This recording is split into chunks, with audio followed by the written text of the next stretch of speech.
আসসালামু আলাইকুম। কি অবস্থা বন্ধুরা? কি করছেন আপনারা? আশা করি ভালো আছেন।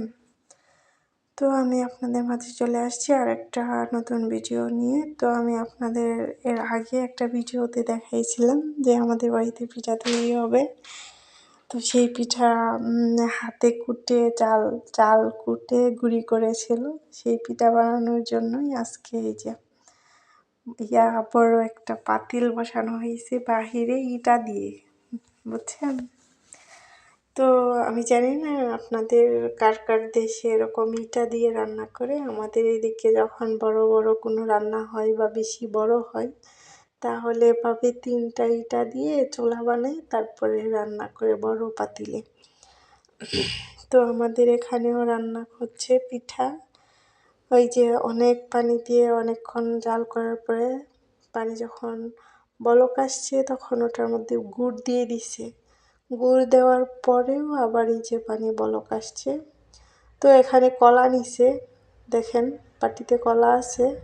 কলাগুলো কিছু কিছু কালো হয়ে আছে, কারণ হচ্ছে কিছু কিছু কলা ডিপে রেখে দিছিল আমাদের সেভাবে। তো সেই জন্য একটু কালো কালো দেখাচ্ছে। তো আপনারা কেউ মনে করেন না যে নষ্ট কলা দিয়ে বানাইতেছে। তো ভাবি কলাগুলো কচলিয়ে নিচ্ছে। এই কলা দিয়েই পিঠাগুলো বানাবে। এই যে অনেকগুলো গুঁড়ি হয়ে গেছে, তো সেই জন্য 2 ভাগ করে নিতেছে যেন মানে মাখাইতে গুঁড়িটা ড্রো বানাতে যেন সহজ হয় সেই জন্য। তো সেই জন্য 2 ভাগ করে চালের গুঁড়িটা নিয়ে নিছে। তারপরে এই যে কিছু লবণ দিয়ে দিতেছে, চালের গুঁড়িতে লবণ দিচ্ছে। লবণ দেওয়ার পরে হচ্ছে এখানে দেখি ভাবি কি করে। তো লবণ দিয়ে দিচ্ছে, তারপরে হচ্ছে এই যে কলাগুলো দিয়ে দিচ্ছে। যেভাবে চালের গুঁড়িগুলো 2 ভাগে ভাগ করে নিয়েছিল সেভাবে কলা গুলোও 2 ভাগে ভাগ করে দিয়ে দিচ্ছে। তো মাশাআল্লাহ অনেক সুন্দরভাবে পিঠাটা তৈরি হচ্ছে। জানি না আপনাদের কাছে কেমন লাগছে। তো আমার কাছে ভালোই লেগেছিল, সেই জন্যই আপনাদের সাথে শেয়ার করতেছি।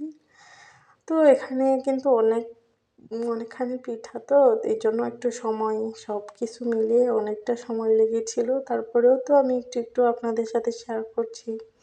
তো কলাগুলো দিয়ে দেখেন কলাগুলো গুঁড়ির সাথে কীভাবে মিক্সড করে মাখায় মাখায় নিচ্ছে। তো অনেক সময় লাগবে মনে হচ্ছে যেভাবে মাখায় মাখায় নিচ্ছে। তো বন্ধুরা আপনাদের সাথে শেয়ার করলাম এইটুকুই।